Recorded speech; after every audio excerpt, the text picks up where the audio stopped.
Major Vishwesh जी। जी, जय श्री राम। महाराज जी, आपके चरणों में सत सत नमन। महाराज जी, मैं अभी उत्तर सिक्किम में चीन बॉर्डर पर 17,000 फीट की ऊंचाई पर ड्यूटी दे रहा था। उस दौरान बादल फटा एवं हमारा इलाका बाकी जगह से 40-50 दिन के लिए कट हो गया। शुरू शुरू में कोई दिक्कत नहीं हुई, मन में बस देश के प्रति सेवा भावना थी।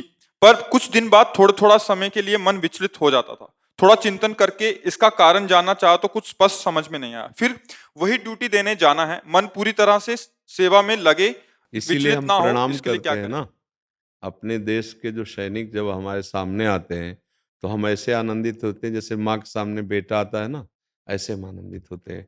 हृदय से उनका स्वागत करते हैं और वाणी के द्वारा उनको दुलार करते हैं। और सच्ची मानिएगा, जो हमारा जो कुछ भी जीवन धन है, भजन साधन, हमारे राष्ट्र सैनिकों की सुरक्षा में, उनको स्वस्थ बनाने में, उनको धैर्य बनाने में लगे। मेरे जीवन का कोई अस्तित्व नहीं। मेरे जीवन का अस्तित्व मेरा राष्ट्र है, मेरी समाज है। इसलिए हम आपको प्रणाम करते हुए बार बार कहते हैं कि आप एक संत से कम नहीं हैं, क्योंकि हर समय भयानक संकट का विषय है। अब उस स्थिति में वो सीधे आपके ऊपर बादल फट जाता। आप लोगों जहां हम रह रहे हैं वहां फट जाता। आपको ऐसी ऐसी जगहों में ड्यूटी लगती है कि जहां पता ही नहीं है कि बर्फ में पैर रख रहे हैं, उसमें रुकेगा या सीधे चला जाएगा। कितने ऐसे घटनाएं घटती हैं। हमारे राष्ट्र सुरक्षा में आप हैं, आप डरिएगा नहीं। मृत्यु एक बार होगी और वो सबकी होगी। वो समय निश्चित है, बिना समय के होगी नहीं, और समय को कोई टाल सकता नहीं। इसलिए निर्भय हो जाओ। एक बार ही तो होनी है ना, वो पक्का होनी है।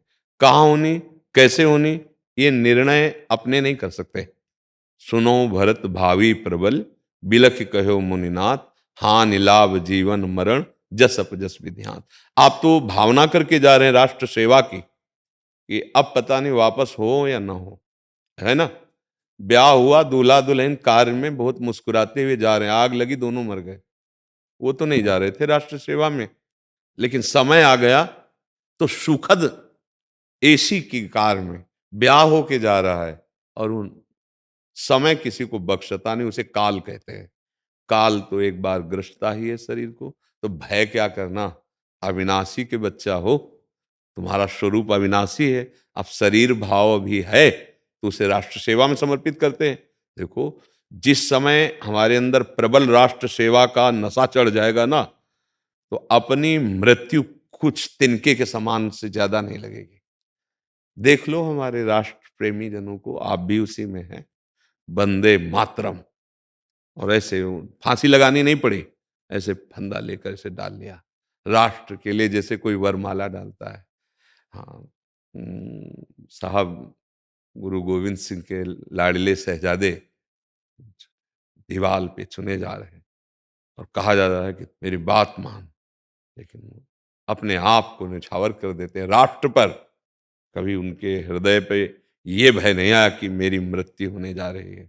नहीं, ना तो गुरु गोविंद सिंह के हृदय में आया, ना बच्चों के हृदय में आया। हम उसी राष्ट्र के हैं जिस राष्ट्र में ऐसे महान विभूतियां वंदे मातरम बोलकर प्राण को बलिहार करने वाले और भी कर रहे हैं ना, उन्हीं में आप भी हैं। आप एक त्यागी महात्मा से कम नहीं है।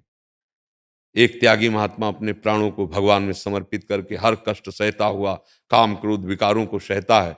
आप अपने प्राणों को राष्ट्र पे समर्पित करके अपने परिवार का, अपने शरीर का मोह छोड़ करके डरो मत, उत्तम गति का मार्ग चयन कर रहे हो। यह अधोगति का मार्ग नहीं। शरीर छूटेगा एक बार, और आपका छूटेगा तो सीधे स्वर्ग की यात्रा है। इसमें किसी पुण्य या सुकृत की जांच की जरूरत नहीं होती। जो राष्ट्र सेवी है, जो धर्म युद्ध में अपने प्राण त्यागता है, वो सीधे स्वर्ग लोक को प्राप्त होता है, और वो स्थायी प्राप्त होता है। पुण्य वाला तो पुण्य क्षय होने पर मृत्यु लोक की विसंति, लेकिन ये नहीं, जो अज्ञानी जन वो नहीं जानते। तो इसलिए आपको तो, आपकी हार तो है ही नहीं। शरीर बचा तो आजीवन गर्वपूर्वक आप कह सकते हैं मैं राष्ट्र सैनिक रहा, और हमारी भारत सरकार आपकी सेवा करेगी।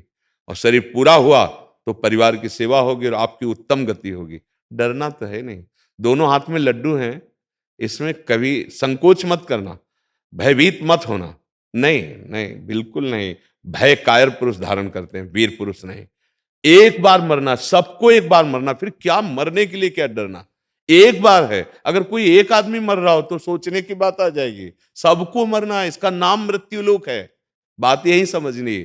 फिर डरना क्या, मौज मस्ती से रहो। मौज मस्ती का मतलब अपराध या पाप भावना नहीं, जैसे आज के लोग कहते हैं वो पाप भावना नहीं। धर्म, राष्ट्र, समाज सेवा, इसके लिए नहीं डरना। ठीक है ना? आप बिल्कुल नहीं डरेंगे और हृदय से हम सम्मान करते हैं। और जो हम सम्मान करते हैं ना, वो वाणी वाला नहीं, वो आपको खुद पता चलेगा। यहाँ स्वार्थ का नहीं है। राष्ट्र हमारा सिरमौर, हमारा माथा है।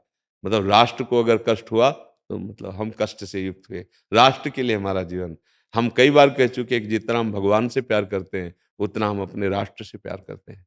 और राष्ट्र की जो सेवा में, तो जैसे हम भगवान के भक्त का आदर करते हैं वैसे राष्ट्र सैनिकों का आदर करते हैं हृदय से। सबका तो आदर करने हम पहुंच नहीं सकते, पर हमारे पास जो कुछ भी भगवत प्रदत्त है, हाँ, सर्वे भवन्तु सुखिनः, सर्वे सन्तु निरामया, सर्वे भद्राणि पश्यन्तु मां कश्चित् दुर्भाग्। ये केवल बातें नहीं, आप हृदय की बात समझना। केवल बातें नहीं है। किसी से कुछ नहीं चाहिए। आपको सुखी देखना चाहते हैं बस। केवल आपको सुखी देखना चाहते हैं। अगर विश्वास करो तो केवल आपको सुखी देखना चाहते हैं। आपका भ्रम हटाना चाहते हैं, जो आपको ये बैठ गया है कि मैं भोगों से सुखी हो जाऊंगा, कामनाओं से सुखी हो जाऊं। ये तुम्हारे साथ छल किया जा रहा है। ये माया मलिन तुम्हारे समय को नष्ट कर रही। अंतिम समय तुम्हें पछतावा होगा। अगर एक बार भी भगवान नाम नहीं लिया तो केवल पाप और पुण्य दो ही कमा के ले जा पाओगे। और जो दोनों बंधन, एक सोने की जंजीर, एक लोहे की जंजीर। और अगर राम कृष्ण हरि राधा कुछ भी जप लिए तो तुम्हारे रजिस्टर में एक बात तो आ जाएगी ना कि ये 10 बार राधा राधा बोला, ये 10 बार कृष्ण कृष्ण बोला। अब भारी पड़ जाएगा हिसाब करने।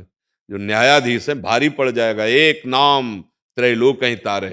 इसलिए नाम जप करना, निर्भय रहना और प्राण देश के लिए समर्पित है। अपना अधिकार प्राणों पर नहीं, देश सेवा पर है। अब क्या डरना? डरना नहीं। मन डरवाए भी तो न डरना।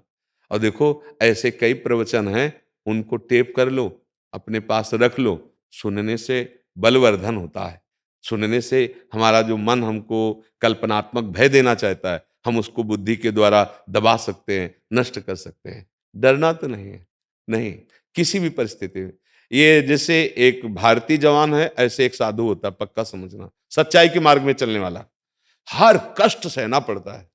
हर कष्ट, सर्दी, गर्मी, भूख, प्यास, गाली, मार पीट। लोग कैसे कैसे उच्छृंख। श्री सुखदेव जी जब आ रहे हैं परीक्षित जी के पास, तो आप भागवत में पढ़ के देख लो। लोग ईंट मार रहे हैं नंगा समझ के। और इतनी उच्च कोटि के महापुरुष है, जब सब ऋषि मुनि खड़े हो गए तो उन लोगों को पता चला कि महात्मा है। नहीं वैसे प्रच्छन्न वेश में थे कि पागल उनको समझा जाता था। तो बहुत उत्तम राष्ट्र सेवा है। आप बिल्कुल कायरता मन में आने मत दीजिए। और भगवान आपके साथ हैं। भगवान श्री कृष्ण चंद्र जी अर्जुन से क्या कह रहे हैं? युद्ध कर, मैं तुम्हारे साथ हूं। तो वो अर्जुन से ही नहीं कह रहे हैं, हम सब भगवान के अंश हैं। हम अपने अपने कर्तव्य का पालन करें, भगवान हमारे साथ है। और मृत्यु तो स्वीकार करना ही है, एक बार होनी है। वो कब होनी हमें पता नहीं, पर स्वीकृत है। अब डरना क्या? एक बार अगर स्वीकार कर लो कि तुम मैं मरा, अब आप जैसा कोई बहादुर नहीं हो सकता। देख लो, विपरीत बुद्धि वाले जो द्रोही जन हैं, वो पहले ही स्वीकार करते हैं अब मैं मरा, और अपने में बम बांध लेते हैं। समझो, उन्होंने स्वीकार किया है केवल। हम उस बात को केवल देखना चाहते हैं कि अगर स्वीकृति हो जाती है तो सबके प्राण प्यारे होते हैं, पर वो अपने प्राणों का बलिदान कर देता है। भले वो अधर्म में कर रहा हो या धर्म में कर रहा हो, हमें केवल पॉइंट देखना स्वीकृति का। स्वीकृति के कारण वो व्यक्ति डरता नहीं है, वो हजारों को मारने का लक्ष्य बना लेता है। तो हम क्यों डरें? आओ, हम तुम्हारा स्वागत करेंगे। जैसे तुम हो वैसे ही हम हैं। सठे साठ्यम समाचरित, हम वैसे ही स्वभाव, वैसे ही क्रूरता और वैसे ही राष्ट्र समर्पण करके, जैसा तुम सोच रहे हो उत्तर उसी सोच का हम तुम्हें देंगे। अब क्या भय रह गया? जब हमारी सोच थोड़ा कमजोर हो जाती है तो भय लगता है। नहीं डरना। पक्का? हाँ पक्का, नहीं डरना, ठीक है। नहीं नहीं, बहुत बड़ी बात है। हमारे राष्ट्र सेवक जल हमारी बहुत बड़ी श्रद्धा है। जब हम उनको देखते हैं ना तो हमारा हृदय चौड़ा होता है। हाँ, आप हमारी सुरक्षा में पूरे देशवासी। आप जब जगते हैं तब हम चैन से सोते हैं। आप जब भयभीत होते हैं तो हम निर्भय में। अगर आप जो है सो जाएं तो हमारी नींद उड़ा दी जाएगी। पक्का। ये भले मूर्खतावश न समझते हो, पर राष्ट्र सैनिक हमारे वंदनीय है और पूजनीय है, और उनको प्रशंसा करनी चाहिए, उनकी प्रशंसा, उनका आत्म उत्साह बढ़ाना चाहिए। हमारे घर के तो बच्चे हैं, कौन है आप विचार करो, राष्ट्र सैनिक हमारे घर के तो हैं, हम ही लोग तो हैं उनमें जा करके, तो उनका उत्साह वर्धन करना चाहिए, उनका सम्मान करना चाहिए। आप बहुत मस्ती से रहो, भगवान की कृपा का पात्र बनो, हमारे राष्ट्र सेवा में शरीर रहे या न रहे इसकी कोई परवाह नहीं, शरीर तो ऐसे ही जा रहे हैं, कीड़ा मकोड़े की तरह जा रहे हैं, नहीं जा रहे, जरा सी घटना में पानी का बुलबुला है फूट जाता है, इसका कोई महत्व तो नहीं, कहाँ गया, भाई इसका महत्व देखना है। एक बार जरा सा हम बता देते हैं, केवट जब भगवान राम जी के चरण पखारने के लिए बोला ना, भगवान कह रहे मुझे शीघ्र पार जाना है, तुम नौका ले आओ। ओ प्रभु, जब तक शरण नहीं धुलवा लोगे तब तक हम नौका नहीं लाएंगे, क्योंकि हमें कुछ संशय है। क्या? बोले आपके चरणों का प्रताप सुना कि पत्थर में छू गई तो स्त्री बन गई, एक तो घर में बैठी है और नाव से हमारा वो बड़ा विरोध किया, अगर नाव भी स्त्री बन गई तो महाराज हम इतना खर्चा नहीं, क्योंकि इसी से चलता है, एक बार हम कठौता में पैर धो लेंगे ना तो लकड़ी का है ना, फिर हमें विश्वास हो जाएगा कि नाव स्त्री नहीं बनेगी, अगर कठौता स्त्री नहीं बना तो। और बड़ी चतुराई से कठौती नहीं लाया, कठौता लाया अगर बलेगा भी तो खेले वाला लड़का बलेगा।